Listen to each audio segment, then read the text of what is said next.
Bien-aimés dans le Seigneur, Shalom, c'est une grande joie pour nous de nous retrouver au pied du Grand Roi pour notre méditation quotidienne. Nous sommes le 5 juin, le jeudi 5 juin 2025 et nous vous saluons au nom de notre Seigneur et Sauveur Jésus-Christ. C'est notre temps de méditation de la parole de Dieu. Et aujourd'hui, le Seigneur nous conduit dans les psaumes. Psaume 23, versets 5 et 6, dans la version Louis II, nous dit ceci. Tu dresses devant moi une table en face de mes adversaires. Tu oins d'huile ma tête et ma coupe déborde. Oui, le bonheur et la grâce m'accompagneront tous les jours de ma vie, et j'habiterai dans la maison de l'Éternel jusqu'à la fin de mes jours. Grâce et bonheur permanent. Grâce et bonheur permanent, tel est le thème de notre méditation de ce jeudi 5 juin 2025. Bien-aimés dans le Seigneur. Dans ce monde, les jours sont durs, de plus en plus durs, les gens méchants. Mais nous n'avons pas le choix, il faut faire avec. Malheureusement, les choses iront de mal en pis. Et Christ l'a prédit dans Matthieu, chapitre 24, verset 12. Parce que l'iniquité se sera accrue, la charité du plus grand nombre se refroidira. Dans ce contexte hostile, la foi est fortement combattue, d'où le questionnement du Christ. Quand le Fils de l'homme viendra, trouvera-t-il la foi sur la terre? Luc chapitre 18, verset 8. Le texte de ce jour, bien-aimé, est d'un grand réconfort pour tout celui, toute celle qui décide de compter sur Dieu malgré tout. En effet, nous devons savoir que l'Éternel est le berger parfait, qui sait pourvoir aux besoins et à la sécurité en toute situation et particulièrement dans l'adversité, tel que le texte du jour nous le montre. Il nous assure la grâce et le bonheur tous les jours de notre vie. Voici les leçons que notre texte du jour nous transmet. Première leçon, face à l'adversité. Face à l'adversité. Le psaume 18, verset 49 nous dit « Éternel, qui me délivre de mes ennemis, tu m'élèves au-dessus de mes adversaires, tu me sauves de l'homme violent. » Voici une situation d'adversité. Dans la vie, bien-aimé, même sans le savoir, ni sans le vouloir, il y a de l'adversité qui se crée. Des hommes et des femmes qui se lèvent contre nous en cachette ou visiblement, non contents de notre marche ou non contents de notre succès. En effet, nous vivons dans un monde de concurrence et de jalousie, parfois sans cause réelle. Mais Dieu qui voit nos cœurs et dans son amour, premièrement, Dieu fait échouer les attaques des adversaires. Ésaïe 54, verset 17 nous dit « Toute arme forgée contre toi sera sans effet. » L'Éternel, dans son amour, nous élève malgré les combats.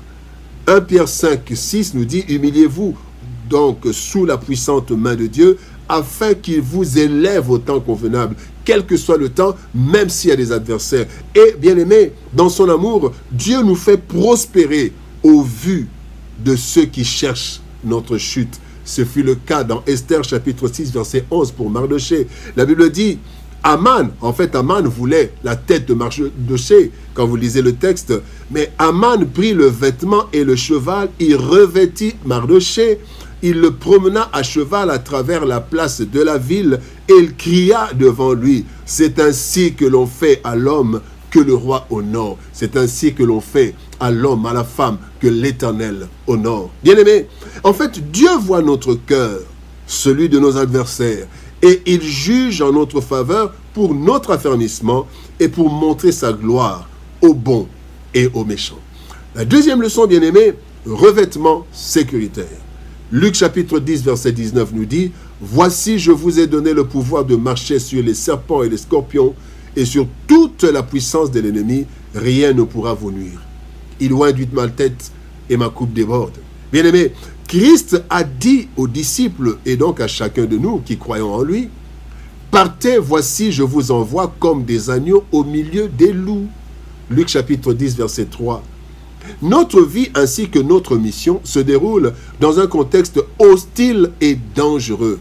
Pour y vivre, bien-aimés, pour y vivre, résister et vaincre, le Seigneur Jésus, bien-aimé, 1. nous a prescrit la prudence et la simplicité. Il dit dans Matthieu chapitre 10, verset 16, « Soyez donc prudents comme les serpents et simples comme les colombes. » Le Seigneur Jésus-Christ a demandé au Père de nous préserver du mal. Jean 17, 15. Je ne te demande pas de les ôter du monde, mais de les préserver du mal. Jésus-Christ, dans son amour, bien-aimé, a demandé au Père de nous envoyer le Saint-Esprit. Jean chapitre 14, verset 16, il dit « Et moi, je prierai le Père et il vous donnera un autre consolateur afin qu'il demeure éternellement avec vous. » Et enfin, le Seigneur Jésus-Christ, bien-aimé, pour assurer notre sécurité dans ce monde hostile, il nous a interdit d'accomplir la mission sans le Saint-Esprit. Il dit aux disciples, dans Actes des Apôtres, chapitre 1er, verset 4, « Ne quittez pas Jérusalem, mais attendez ce que le Père a promis. Moi-même, je vous l'ai déjà annoncé. » Bien-aimé dans le Seigneur, loin d'une huile débordante, qui représente le Saint-Esprit, nous sommes assurés d'une sécurité suprême. Il oint d'huile ma tête et ma coupe déborde. La troisième leçon, bien-aimé, grâce et bonheur garantis.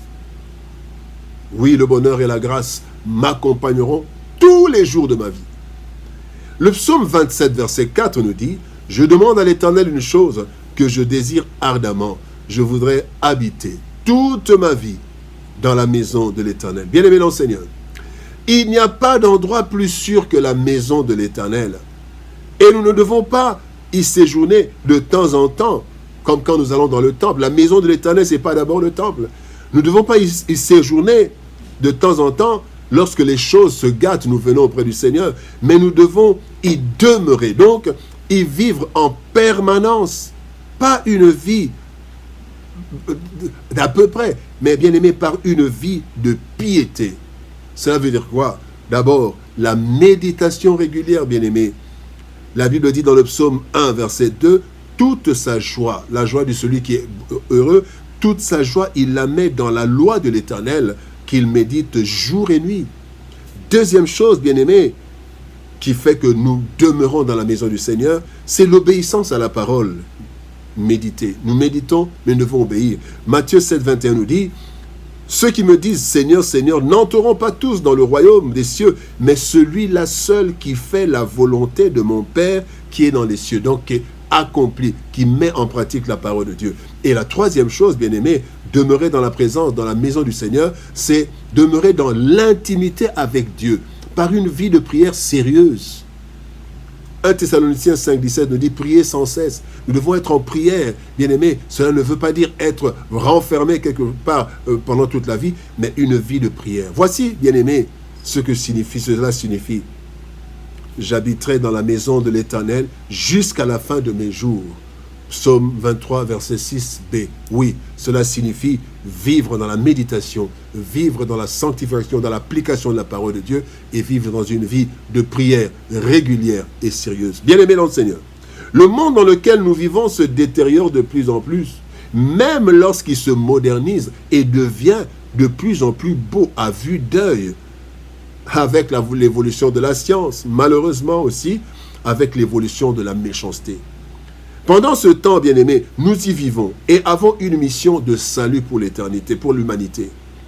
Le secret de l'épanouissement et du succès chrétien, c'est de demeurer dans la maison de Dieu par notre piété, en nous appliquant à la méditation et à la mise en pratique de la parole méditée, mais aussi dans l'intimité avec le Seigneur, le seul qui peut nous apporter chaque jour la grâce et le bonheur. Ainsi, même dans l'hostilité, nous prospérerons en Jésus-Christ qui nous a promis d'être avec nous jusqu'à la fin. Prions. Père de gloire, nous te bénissons et te rendons grâce.